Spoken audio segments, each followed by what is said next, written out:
చేస్తున్నాడు. 6 దినాలు కూడా దేవుడు సృష్టి యావత్తు కలుగు చేసి దేవుడు కూడా 7వ రోజు విశ్రమించాడు. ప్రియబిడ్డ, దేవుడే విశ్రమిస్తే, దేవుడే ఈ కట్టడం మనకు నియమిస్తే నువ్వు ఈ కట్టను నువ్వు ఎందుకు ఉల్లంఘిస్తున్నావు? ఈ కట్టను ఉల్లంఘించి నువ్వు చేతులు నువ్వు అజాగ్రత్తగా నడుచుకొని నువ్వు దుఃఖం ఎందుకు తెచ్చుకున్నావు, నువ్వు బాధలు ఎందుకు తెచ్చుకున్నావు అంటే నువ్వు దేవుని కట్టడను నువ్వు అజాగ్రత్తగా నడుచుకున్నావు. దేవుని సన్నిధిలో అనాలోచితంగా నువ్వు ప్రవర్తిస్తున్నావు. కాబట్టి దేవుడు ఈ రోజు నిన్ను హెచ్చరిస్తున్నాడు. ప్రియబిడ్డ, దేవుడు నిన్ను ఈ రోజు హెచ్చరిస్తున్నాడు. 7వ దినం మనం పని చేయకూడదు.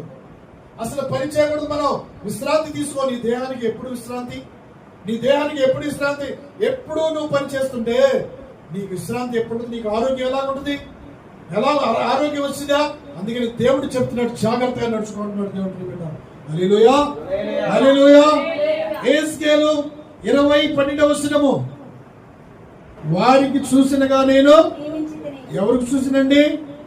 ఎవరికి చూసినా చెప్పమ్మా. ఎవరికి చూసినా? మరియు యెహోవానగు నేను వారిని పవిత్రపరచబడనని వారు తెలుసుకున్నట్లు. ఎవరు తెలుసుకోవాలి?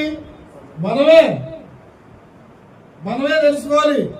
వారికి తెలియపరిచినట్లు మనం పవిత్రపరచుకోవాలి. విశ్రాంతి దినమును పవిత్రపరచుకోవాలి. వారికి నాకును మధ్య నువ్వు పవిత్రపరచుకొని విశ్రాంతి దినమును ఎలాగ ఆచరించాలి? పరిశుద్ధముగాను నీతిగాను న్యాయంగాను ఆచరించాలి. అది దేవుని నియమించింది కట్టడ నియమం.